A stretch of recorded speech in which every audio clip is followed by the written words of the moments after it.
Good morning বন্ধুরা। তো আজকে যেহেতু বৃহস্পতিবার বড়মশাইয়ের ছুটি রয়েছে, তো কাজ বাজের তো লেট হয়েই যায়, আর কি করা যাবে বলো। এদিকে আমি ভাত বসিয়েছি, কারণ আমার সব রান্না কমপ্লিট হয়ে গেছে, ভাতটা দেরি করে করব।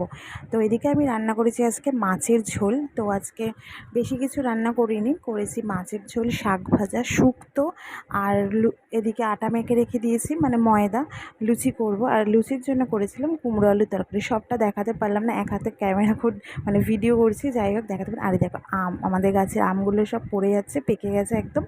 আর বিছানা টিছানা তোলা তো সব কমপ্লিট হয়েই গেছে। আর টুকটাক যে কাজগুলো আছে সেগুলো করব, কারণ বাসি বিছানাটা না তুললে না ভীষণ আমার বিরক্তি লাগে, আর একটু দেরি হয়ে যায়, কারণ ও বেরোতে দেরি করে যায়। আর এদিকে দেখো আমার বিছানার মধ্যে সব কিছু ফেলে রেখে দেয়, মানে গামছা বিছানায় না রাখলে ওর হয় না। যাই হোক, তো এই ফুলগুলো আমি কিনেছিলাম মেলা থেকে, আর মেলায় গেলে আমার না ফুল কিনতে ভীষণ ভালো লাগে। আর আজকে অ্যাকোরিয়ামটা পরিষ্কার করবো। অ্যাকোরিয়ামের অবস্থা ভীষণ খারাপ, দেখো পুরো জল ঘোলা হয়ে গেছে।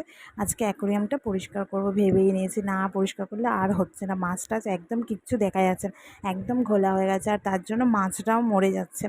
তো আজকে অ্যাকোরিয়ামটা পরিষ্কার করব। আর এদিকে জামা প্যান্ট কাচবো বলে 2 বালতি ভিজিয়ে রেখেছি, সব কাজ